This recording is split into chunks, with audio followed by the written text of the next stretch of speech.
आप बने रहिए प्लीज। हम एक और बड़ी खबर अपने दर्शकों को बता रहे, उस पर भी मैं आपकी राय लूंगी। ओमान एयरफोर्स ने अपनाई है भारतीय तकनीक, डीआरडीओ का पायलट टेस्ट सॉफ्टवेयर लागू हुआ है। अब सभी पायलट्स पर इसी से ट्रेनिंग होगी। भारत की रक्षा तकनीक को बड़ी वैश्विक पहचान मिल रही है, ये अहम जानकारी आपको दे दें। डीआरडीओ का पायलट टेस्ट सॉफ्टवेयर लागू किया गया है और भारत की रक्षा तकनीक को यह बड़ी वैश्विक पहचान मिलती हुई अब सभी पायलटों की इसी से ट्रेनिंग होगी। तो ओमान ने बढ़ाया है भारत पर भरोसा। सर, अभी के समय में जब इतने सारे युद्ध चल रहे हैं, इतने सारे देश एक दूसरे से लड़ रहे हैं, ऐसे में ओमान का ये भरोसा भारत की रक्षा तकनीक को वैश्विक पहचान देने के लिए कितनी बड़ी पहल? देखिए, जहां तक भारत का सवाल है, हम ये देख चुके हैं, पूरा वर्ल्ड देख चुका है कि भारत अभी जिस तरीके से अपने डिफेंस सेक्टर में और बाकी सेक्टर्स में तरक्की कर रहा है, ये सबको मालूम है। जहां तक डिफेंस का सवाल है, आपने देखा है अभी हमारे ब्रह्मोस मिसाइल जो थे उनको भी हम एक्सपोर्ट कर रहे हैं, और भी technology with regard to air defence systems उनको भी एक्सपोर्ट कर रहे हैं बाकी कंट्रीज में। तो साथ ही साथ हमारा जो सॉफ्टवेयर के इश्यूज हैं उसमें भी हम काफ़ी हद तक आगे हैं।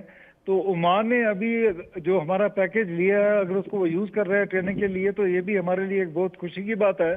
और it's a matter of pride for the country कि ओमान ने भारत के ऊपर उनके ऊपर क्या कहते हैं आप, अपना फेथ जताया है और अपने जो पायलट्स हैं उनको ट्रेनिंग के लिए इस सॉफ्टवेयर का वो यूज़ कर रहे हैं। बिल्कुल सर, और कहीं ना कहीं ये हमने भारत ने हमेशा ये बताया है कि हम कहीं ना कहीं आत्मनिर्भर बन रहे हैं। हम लगातार अपनी तकनीकों को इतना ज्यादा अच्छा बना रहे हैं कि और देश जो है वो भी इसे अपनाएं। क्या उसी की तरफ ये कदम बढ़ा है? और निश्चित तौर पर आने वाले समय में ओमान के इस कदम से वैश्विक रूप से और आने वाले समय में अन्य देशों का भरोसा हमारे ऊपर और ज्यादा बढ़ेगा? नहीं, बिल्कुल बढ़ेगा। क्यों नहीं बढ़ेगा? क्योंकि देखिए, मैंने जैसे पहले कहा है, जहाँ तक आत्मनिर्भर होने का सवाल है तो भारत काफ़ी तरक्की कर चुका है और हमारा फोकस बिल्कुल यही है कि हम जो अपना इंडिजिनस कैपेबिलिटी है इसको बढ़ाएं।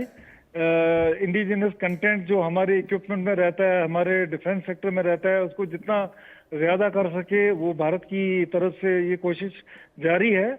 और अभी ये स्टेप जहाँ की ओमान ने हमारी तरफ से ये सॉफ्टवेयर लेके अपने पायलट की ट्रेनिंग के लिए वो यूज़ कर रहे हैं, तो इसका बाकी देशों के ऊपर भी असर पड़ता है और हमारे लिए बहुत अच्छी बात है ये। जी, बहुत शुक्रिया सर आपका मेरे साथ जुड़ने के लिए और बातचीत करने के लिए।